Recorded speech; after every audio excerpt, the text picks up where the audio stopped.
Prime Minister Benjamin Netanyahu won a fourth term on Wednesday, beating his main challenger in the Israeli elections, Isaac Herzog, 30 seats to 24. Joining me in the studio right after the election results were announced is Haaretz's editor-in-chief, Aluf, Benn. Aluf, this is a resounding victory for Netanyahu against all the predictions. How did he do it? By turning to the right-wing base and telling them that if they want to stay in power, they must elect him and vote Likud, rather than enjoy the luxury of voting for the far-right parties. How did he convince them? By ditching the idea of a Palestinian state, vowing not to give up an inch in the territories again, and on election day, warning that droves of Arabs are rushing to the polling stations to vote the right-wing government out. And that did the trick. Does the overwhelming support for the nationalist and the right-wing parties suggest that the Israeli public has once and for all rejected the prospects of negotiating with the Palestinians? Well, if you look at the numbers, the Likud and its right-wing satellites won more or less the same number of seats as in the last election. So there is no major change in the public attitude.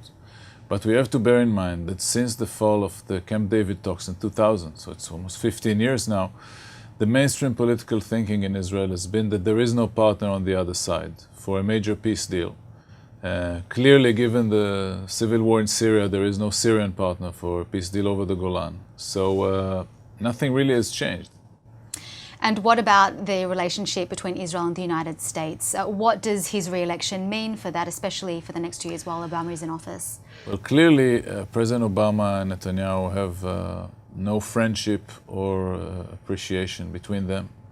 And I don't see that changing. At the same time, Obama, just like any other political leader, knows how to respect power. And he knows that Netanyahu is the only game in town, that there is no challenger, there is no opponent, there is no replacement, there is no substitute here. Do you think it will impact America's support for Israel in international institutions like the United Nations Security Council, like the International Criminal Court? Clearly, Israel will have to sweat more to gain the veto, the American veto at the Security Council, and to gain more support at the ICC. Okay, and what do you expect, Aluf, a nationalist right-wing government to look like?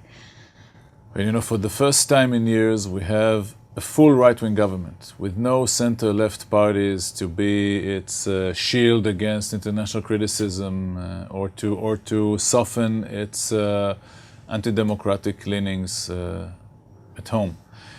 And I'm sure that the drive to defeat the old elites, to weaken the Supreme Court, to have more right-wing voices more prominent within academia or cultural institutions, and so on, we're going to see that effort doubling after the election. And clearly, we're going to have a very tough struggle of the Arab minority for equality, facing a right-wing government that wants to emphasize what it sees as the Jewish character of the state over its democratic character. I see. Well, thank you once again for joining us, Aluf, Benn. Always a pleasure, Aimee. I'm Aimee Amiga, and you're on Haaretz.com.